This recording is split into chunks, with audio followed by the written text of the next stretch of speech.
Assalamualaikum warahmatullahi wabarakatuh. Halo, apa kabar semuanya?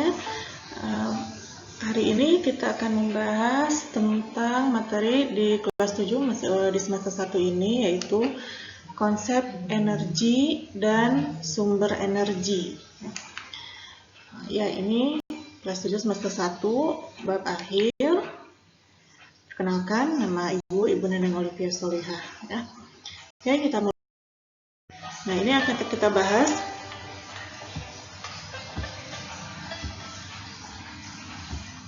itu mulai dari energi pada benda yang bergerak. Nanti kita akan membahas tentang energi mekanik, dan ada juga hasil atau perubahan atau perpindahan energi yang meliputi usaha dan nantinya daya. Tapi kita di sini akan membahas energi saja, ya. Contoh energi diantaranya ada energi kimia, ada energi listrik, energi panas, dan yang lainnya. Banyak ya. Energi-energi ini juga nanti akan mengalami perubahan bentuk energi dan akan mengikuti hukum kekekalan energi. Ini semua nanti akan kita bahas di sini. Oke, sudah siap? Kita mulai saja pembahasannya. Yang pertama tentang konsep energi itu sendiri. Oke, apa sih itu energi? Kita sering mendengar energi, bahkan ada minuman berenergi. Apa itu? Manusia di sini kita membutuhkan energi untuk bekerja, bergerak, bernapas, dan mengerjakan banyak hal lainnya. Mungkin bisa dikatakan semua aktivitas kita ini membutuhkan energi. Nah, tiap benda juga memerlukan energi. Tidak hanya makhluk hidup saja, tidak hanya manusia saja, tapi semua benda memerlukan energi untuk dapat berfungsi dan bisa digunakan. Bahkan di sini tumbuhan dan hewan juga mereka sama membutuhkan energi juga untuk tumbuh dan berkembang dan juga untuk bergerak. Jadi energi ini sangat penting bagi kehidupan kita, baik makhluk hidup maupun benda mati, untuk bisa berfungsi dengan baik, ya. Nah, dari sini kita bisa mengatakan bahwa untuk melakukan suatu kegiatan atau untuk melakukan usaha itu diperlukan energi. Jadi apa sih energi? Nah, ini dia. Energi ini adalah kemampuan untuk melakukan usaha atau kerja atau melakukan suatu perubahan. Jadi itu ya energi. Selama ini kita sering mendengar kata energi tapi belum tahu apa artinya. Nah, sekarang di sini dijelaskan bahwa energi itu adalah kemampuan untuk melakukan usaha atau kerja atau melakukan suatu perubahan. Paham ya? Nah, energi terdapat dalam berbagai bentuk dan kerja kehidupan, tergantung pada kemampuan organisme mengubah energi dari suatu bentuk ke bentuk lainnya. Ya, jadi energi ini banyak sekali bentuknya, tergantung bagaimana kita mengubahnya. Bagaimana kita menggunakannya. Jadi banyak sekali energi, ya. Nah, kalau dalam sains ini satuan energi dalam sistem internasional dulu sudah dibahas di bab awal ya, tentang sistem internasional. Satuannya ini adalah Joule. Joule itu sebetulnya nama orang ya, disingkat dengan huruf J. Jadi kalau kamu menulisnya panjang begini, J-nya kecil saja, Joule.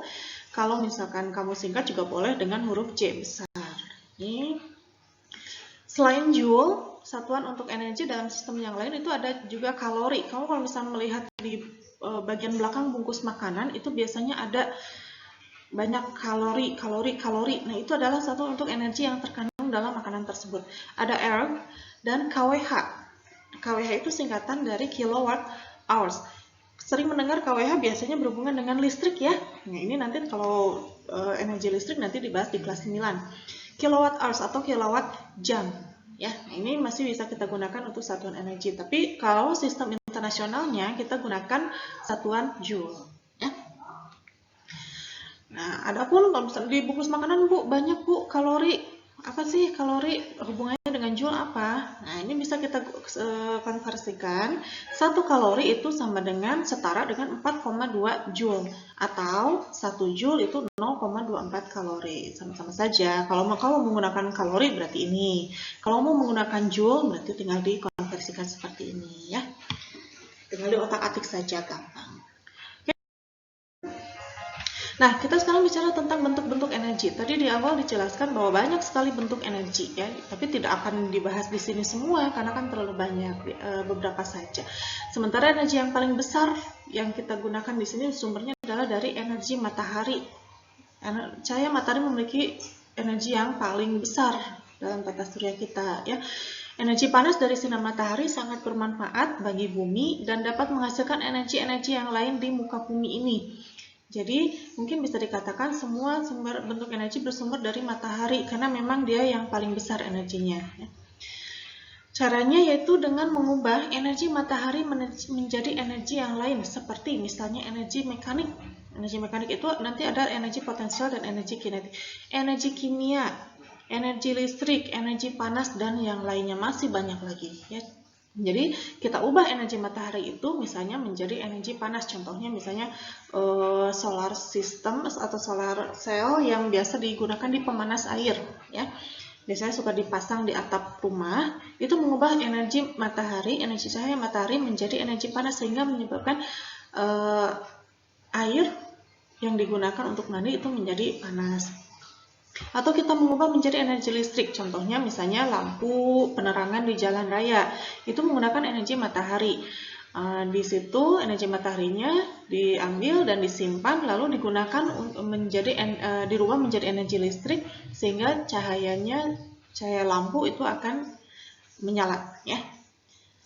Masih banyak lagi bentuk-bentuk energi yang lain.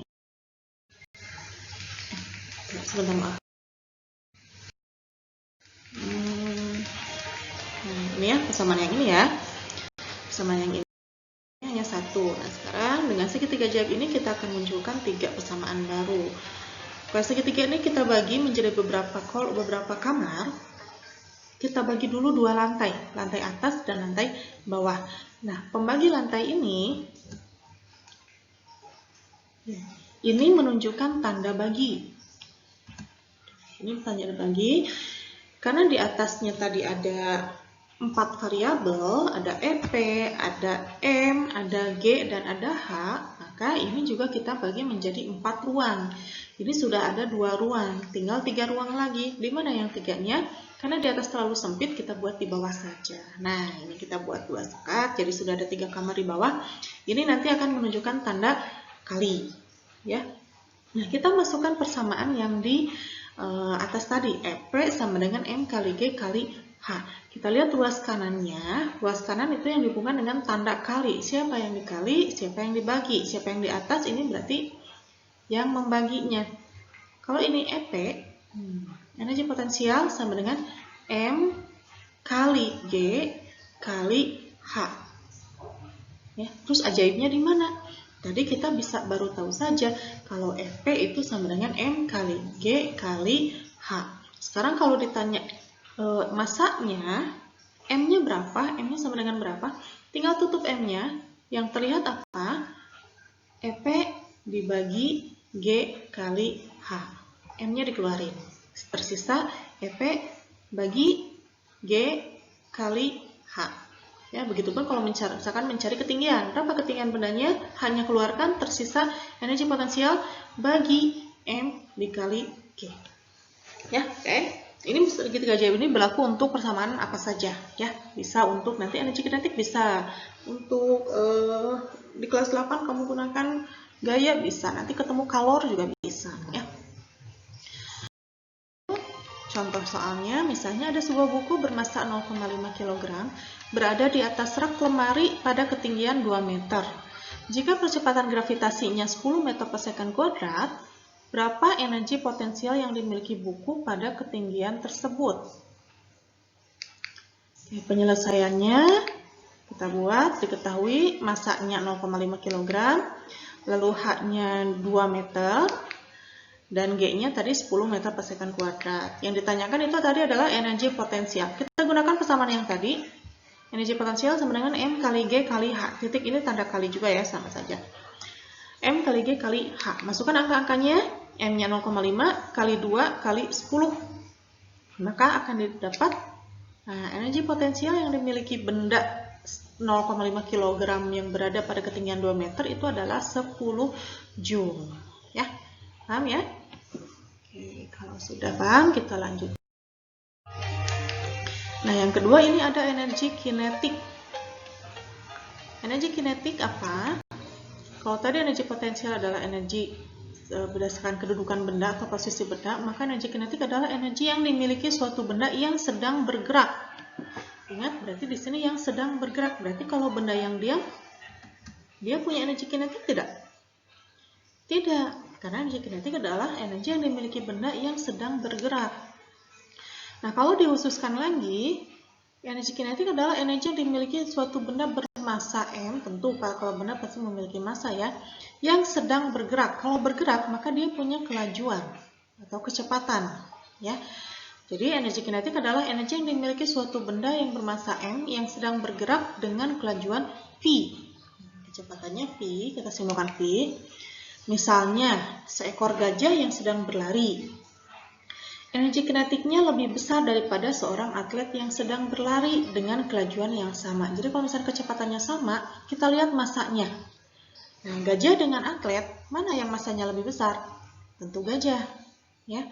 Karena massa gajah lebih besar, maka energi kinetik gajah akan lebih besar daripada energi kinetik atlet, ya. Atau misalnya contoh lain, ketika kamu berjalan dengan berlari, ya, energi kinetik yang dimiliki oleh kamu ketika berjalan itu akan lebih kecil dibandingkan dengan energi kinetik yang dimiliki ketika kamu sedang berlari. Kenapa? Karena kecepatannya berbeda, ya. Semakin cepat benda bergerak, maka energi kinetiknya semakin besar. Semakin besar massanya, juga energi kinetiknya akan semakin besar. Nah, di sini dapat kita ambil kesimpulan bahwa faktor yang mempengaruhi energi kinetik suatu benda itu adalah massa dan kelajuan suatu benda atau kecepatan suatu benda. Ya, jadi yang mempengaruhinya ini adalah massa dan kelajuannya. Kita bisa buat dalam bentuk persamaan. Nah, energi kinetik sama dengan setengah M kali V kuadrat. V-nya dikuadratkan. Dengan E-nya adalah energi kinetik, satuannya masih joule. Lalu M-nya itu adalah massa benda, satuannya kilogram. Dan V-nya adalah kecepatan atau kelajuan benda, satuannya meter per second. Buat juga dalam segitiga ajaib bisa-bisa. Nah, ini ya. Sama saja, hanya persamaannya menjadi begini. Ya. Kamu nanti tinggal ambil salah satu aja. Oke. Contoh soalnya, misalnya sebuah kelereng yang massanya 10 gram, yang asalnya diam, kemudian bergerak dengan kecepatan 5 meter per second. Ya. Oke, berapa energi kinetik yang dimiliki kelereng yang bergerak tersebut? Oke, penyelesaiannya kita lihat yang diketahuinya adalah massanya 10 gram. Nah, karena massanya 10 gram, satuannya masih dalam gram, kita konversikan ke sistem internasional ke kilogram menjadi 0,01 kilogram. Lalu kecepatannya itu 5 meter per second. Yang ditanyakan tadi Eka, langsung saja kita masukkan ke persamaan yang tadi sudah kita lihat. Eka adalah setengah kali M V kuadrat. Ya. Masukkan angka-angkanya, massanya 0,01 kg, V-nya 5 dikuadratkan, sehingga dapatlah 0,125 Joule. Ya, boleh kamu hitung sendiri ya. Nah, ini untuk mencari energi kinetik. Ya. Oke, kita lanjutkan. Bentuk energi yang lainnya diantaranya ada energi kimia, yaitu energi yang terkandung dalam suatu zat. Contohnya misalnya bensin, terus batu baterai, itu energi kimia. Ya. Energi listrik, energi yang dimiliki oleh muatan dan arus listrik. Ini paling banyak digunakan karena mudah dirubah menjadi energi lainnya. Contohnya energi listrik menjadi energi cahaya pada lampu, misalnya. Energi listrik menjadi energi panas pada setrika. Energi listrik menjadi energi bunyi pada radio misalnya, dan lain sebagainya, masih banyak lagi. Nah, energi ini tidak bisa dimusnahkan atau diciptakan, jadi kita tidak bisa membuat energi atau kita tidak bisa menghilangkan energi. Nah, pertanyaan tadi ketika buah apel yang jatuh, nah asalnya dia memiliki energi potensial. Ketika sampai di tanah, energi potensialnya tidak ada. Apakah hilang? Tidak, ya. Energi dapat dirubah dari suatu bentuk ke bentuk lain. Berarti tadi ketika buah apelnya jatuh, dia mengubah energi potensial menjadi bentuk energi yang lain. Ya. Nah, jadi intinya energi tidak bisa dimusnahkan atau diciptakan. Ya. Nah, pernyataan inilah yang kita kenal dengan hukum kekekalan energi. Artinya energi bersifat kekal, abadi. Ya. Jadi dia tidak bisa hilang, tidak bisa kita ciptakan. Dia hanya bisa berubah bentuk ke bentuk yang lain. Ya. Energi tidak hilang atau habis, tapi mengalami perubahan menjadi bentuk energi lain. Ya. Nah, tadi apel, ini contohnya batu ya. apel yang jatuh atau batu yang jatuh dari suatu ketinggian, nah, di sini terjadi perubahan energi, yaitu energi potensial menjadi energi kinetik. Nah, kalau misalnya kamu perhatikan tadi buah apel yang berada di pohon itu dalam keadaan diam. Ya, ketika diam, apakah memiliki energi kinetik? Tidak punya, karena energi kinetik itu adalah energi yang dimiliki oleh benda yang bergerak. Nah, yang dimiliki oleh buah apel tadi itu hanya energi potensial. Ketika buah apelnya jatuh, energi potensialnya ketinggiannya akan semakin berkurang, maka energi potensialnya juga akan semakin berkurang. Apakah hilang? Tidak, itu akan dirubah menjadi energi kinetik. Asalnya apelnya diam, itu akan terus bergerak dengan kecepatan yang semakin tinggi. Nah, itu yang dimaksud dengan kekekalan energi. Jadi energi potensialnya tidak hilang, tapi dirubah menjadi energi kinetik. Paham ya? Itu dia. Nah, pada akhirnya energi kinetik ini juga akan berubah menjadi bentuk lain ketika batu sampai di lantai. Ketika tadi apel sampai di tanah, energi kinetiknya juga akan terus dirubah menjadi energi bentuk lain. Ya. Ini ya, ketika kamu menjatuhkan benda atau batu ke bawah, energi potensial yang dimiliki oleh benda ini baru energi potensial saja. Ketika dijatuhkan, energi potensialnya berubah menjadi energi kinetik. Lihat, bendanya akan semakin bawah, akan semakin cepat bergeraknya, ya, sehingga kecepatannya semakin bertambah, maka energi kinetiknya semakin besar. Kebalikannya, energi potensial semakin kecil karena ketinggiannya semakin berkurang, ya. Nah, ini kita bahas tentang energi mekanik. Apa itu? Ini merupakan penjumlahan dari energi potensial dan energi kinetik. Setelah kita bahas tadi ada energi potensial dan kinetik, lalu kita jumlahkan, itu akan muncul besaran energi mekanik, ya. Energi mekanik yaitu energi potensial ditambah energi kinetik, atau kita masukkan persamaannya seperti ini, ya. MGH ditambah setengah MV kuadrat. Contohnya pada benda yang jatuh tadi, kita ambil misalnya 3 kedudukan. Kedudukan 1, kedudukan 2, dan kedudukan 3. Posisi 1, posisi 2, dan posisi 3. Posisi 1 itu ketika sebelum dijatuhkan, sebelum jatuh. Pada kedudukan 1, energi mekaniknya sama dengan energi potensial. Kenapa tidak ada energi kinetik? Ya, karena di posisi ke-1, di kedudukan ke-1, bendanya masih dalam keadaan diam. Keadaan diam berarti kecepatannya sama dengan 0. Artinya, dia tidak memiliki energi kinetik, sehingga murni energi mekanik yang dimiliki di kedudukan 1 itu sama dengan energi potensialnya, ya, M kali G kali H. Sekarang kita turun ke kedudukan 2. Pada kedudukan 2 baru kita jumlahkan, karena di sini benda memiliki energi potensial dan juga energi kinetik. Kita jumlahkan dua-duanya, ya. Pada kedudukan 3, energi mekaniknya sama dengan energi kinetik. Kenapa tidak ada energi potensial? Ya, karena di sini dia sudah di dasar, sudah di lantai atau di tanah. Ketinggiannya 0, maka tidak memiliki energi potensial. Karena dikali 0 itu akan sama dengan 0. Maka yang dimiliki pada kedudukan 3 itu hanya energi kinetiknya saja. Sehingga energi mekaniknya sama dengan energi kinetik. Atau setengah kali MV kuadrat. Ya. Kalau misalnya benda selama bergerak naik dan turun hanya dipengaruhi oleh gaya gravitasi saja, maka besar energi mekanik selalu tetap. Dengan kata lain, hasil penjumlahan energi potensial dan energi kinetik itu selalu tetap, ya. Nah, inilah yang kita kenal dengan sebutan hukum kekekalan energi mekanik. Kalau tadi hukum kekekalan energi saja berlaku untuk semua jenis energi, ini hukum kekekalan energi mekanik, berarti hanya menyangkut energi potensial dan energi kinetik saja, ya. Artinya energi mekanik di kedudukan 1 sama dengan energi mekanik di kedudukan 2. Kalau dilanjutkan bisa juga sama dengan energi mekanik di kedudukan 3, kedudukan 4, dan seterusnya. Ya, jadi di semua titik ini energi mekaniknya akan sama. Hasil penjumlahannya juga akan sama. Energi potensial 1 ditambah energi kinetik 1 sama dengan energi potensial 2 ditambah energi kinetik 2. Ya, ini masukkan angka-angkanya. Masanya sama karena bendanya tidak berubah, ya.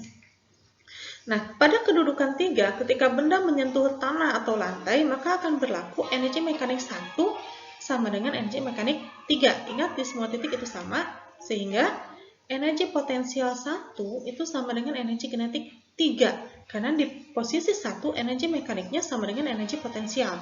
Di posisi 3, energi mekaniknya sama dengan energi kinetik. Ya, sehingga berlaku di posisi 3, energi mekanik 3, di posisi 3 itu sama dengan energi potensial di kedudukan 1 atau sama dengan M kali G kali H di posisi 1. Ya. Karena di semua titik sama ya. Contohnya, misalnya sebuah batu bermasa 5 kg jatuh bebas dari atap sebuah gedung yang tingginya 20 meter dengan kecepatan awal sama dengan 0. Artinya berarti benda berada dalam keadaan diam. Hitunglah besar energi mekanik batu ketika menyentuh tanah. Jadi ketika di posisi 3 ya. Oke, kita lihat penyelesaiannya apa saja yang diketahui. Pertama ada masanya 5 kg, lalu ketinggiannya 20 meter dan kecepatan gravitasinya 10 meter per second kuadrat. Yang ditanyakan adalah energi mekaniknya. Energi mekanik di posisi 3 tadi posisi bawah ya, posisi lantai itu sama dengan energi potensial di posisi pertama sebelum dia jatuh. Maka ini akan berlaku M kali G kali H. Jadi kita masukkan angkanya 5 dikali 10 kali 20 berarti energi potensial atau energi mekanik di posisi 3 atau energi mekanik batu ketika menyentuh tanah itu adalah sebesar 1000 Joule ya. Paham ya? Oke, sumber-sumber energi. Dari mana sih sumber energi? Apa itu sumber energi? Segala sesuatu yang menghasilkan energi. Ya. Segala sesuatu yang menghasilkan energi. Ya. Panas matahari yang digunakan untuk memanaskan air itu juga merupakan sumber energi. Listrik juga merupakan sumber energi untuk memanaskan setrika misalnya. Ya. Ini juga merupakan sumber energi. Energi memegang peranan penting bagi kehidupan manusia karena semua aktivitas kehidupan manusia memerlukan energi. Tadi di awal sudah kita. Nah, sumber energi kita bagi dua, ada sumber energi yang tak terbarukan dan ada sumber energi yang terbarukan. Ya. Energi yang tak terbarukan itu apa? Energi yang tidak bisa dibarukan, berarti energi yang diperoleh dari sumber daya alam yang waktu pembentukannya sampai jutaan tahun. Berarti proses pembentukannya itu sangat lama sekali. Ya. Dikatakan tidak terbarukan karena apa? Kalau misalnya sejumlah sumbernya dieksploitasikan atau digunakan, ya apalagi misalnya digunakan secara besar-besaran, maka untuk mengganti sumber sejenis dengan jumlah yang sama, itu akan membutuhkan waktu yang lama. Jadi kalau sudah habis, belum tentu langsung bisa digantikan dengan yang baru lagi. Karena apa? Sumbernya harus dibuat dalam waktu yang sangat lama. Makanya untuk sumber energi yang tak terbarukan, kita harus semaksimal mungkin untuk menghematnya, menggunakannya dengan bijak dan tidak berlebihan. Contohnya, ya minyak bumi, batu bara, energi nuklir dan lain-lain. Minyak bumi, bahan-bahan tambang itu kalau sudah habis digunakan, terus sudah habis minyak bumi misalkan dirubah menjadi bahan bakar. Kalau misalnya itu digunakan secara besar-besaran, kalau sudah habis kita tidak bisa langsung menggunakannya lagi. Karena apa? Pembuatan minyak bumi itu butuh waktu jutaan tahun, sangat lama sekali. Ya. Begitu juga misalnya batu bara untuk sumber bahan bakar juga. Kalau sudah habis ya sudah. Ya. Makanya ada istilah hemat energi. Supaya apa? Supaya sumber-sumber energi yang tidak terbarukan ini tidak segera habis. Ya.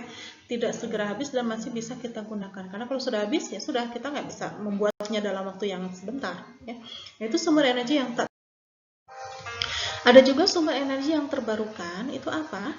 Nah, ini merupakan energi yang berasal dari proses alam yang berkelanjutan, artinya kontinu, terus-terusan memproduksi sumber energinya. Jadi terus-terusan ada. Nah, ini merupakan energi yang berkelanjutan karena senantiasa tersedia di alam dalam waktu yang relatif sangat panjang. Sehingga tidak perlu khawatir atau antisipasi akan kehabisan sumbernya. Jadi kalau sudah habis dia akan terus ada. Contohnya apa? Contohnya cahaya matahari. Cahaya matahari itu akan selamanya akan terus ada ya. Angin juga ada ya. Air dan panas bumi juga akan terus ada ya. Nah, itu ketika tidak akan habis tentunya ya. Tidak akan habis, tapi tetap meskipun tidak akan habis, kita juga tetap diminta untuk bijak dalam menggunakan energi ya. Oke. Pembahasan konsep energi dan sumber-sumbernya selesai. Terima kasih banyak atas perhatiannya dan nanti akan disambung dengan energi pada proses metabolisme manusia. Oke, terima kasih banyak. Assalamualaikum warahmatullahi wabarakatuh.